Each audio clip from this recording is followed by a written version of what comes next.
It says that the types of warrants they were trying to use, administrative warrants, do not possess what's called search authority, which under Fourth Amendment constitutional law, you have to have search authority to enter into private space.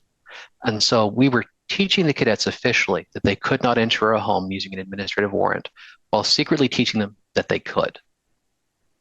And Ryan, if you could explain, you said in your congressional testimony that cadets were not taught to be objectively reasonable. If you could explain what that means, and then say what were cadets taught to do, for example, in airports?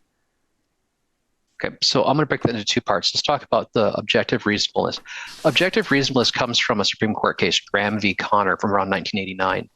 That is the case where the Supreme Court looked at how do we decide whether or not police officers can have liability for use of force against an individual. And the court came back and said that the way we measure that is the Fourth Amendment protection against seizures is exercised when police stop you or seize you through the use of force. If someone shoots you, takes a baton to you, uses some form of force on you to stop your movement, that's a Fourth Amendment seizure.